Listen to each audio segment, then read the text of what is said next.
Friday, October 13th, 1307. Paris.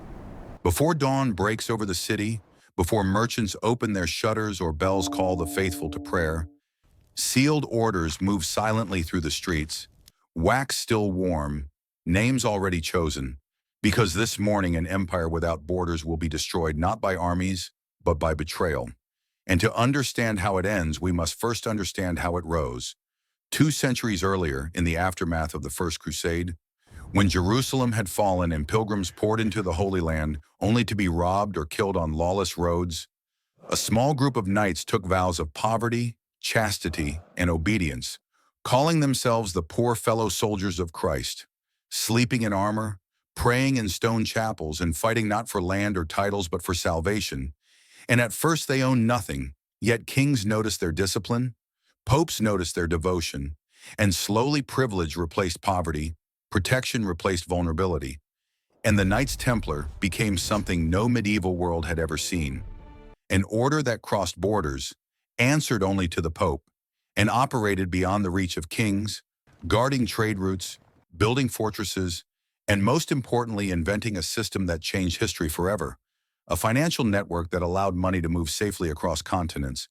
where a pilgrim could deposit gold in Paris and withdraw it months later in Jerusalem, where monarchs borrowed vast sums to fund wars,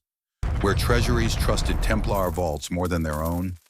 and in an age where power was land and land was wealth, the Templars possessed both: castles from England to Cyprus, fleets in the Mediterranean, farmland, mills, villages, and gold, enough to make kings dependent, untouchable, not because of armies, but because no ruler could afford to lose them. Yet the world they were built for began to disappear. Crusades failed, the Holy Land was lost, faith fractured, and Europe entered an age of hunger, plague, and debt. Nowhere more desperate than France, where the crown was drowning in obligations it could never repay.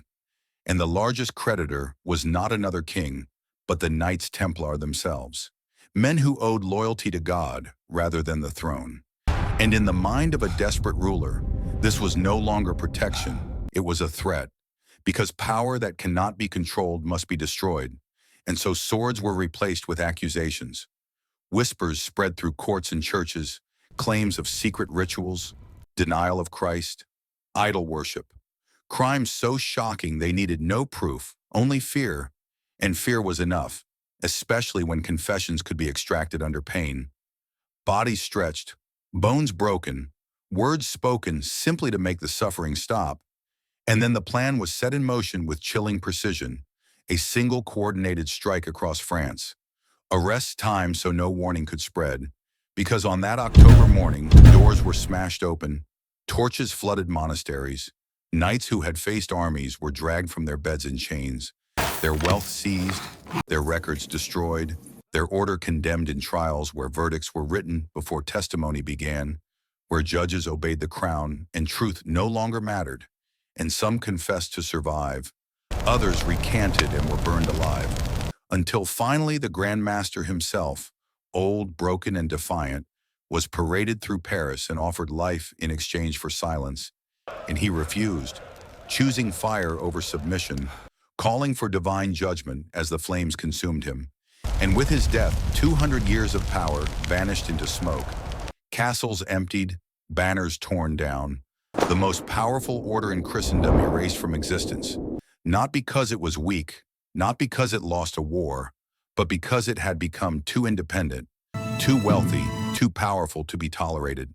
And that is why the fall of the Knights Templar is not just medieval history, but a warning that echoes across centuries, because institutions rarely fall to enemies at the gate. They fall when fear reaches the center, when authority feels threatened by loyalty to something higher than the state,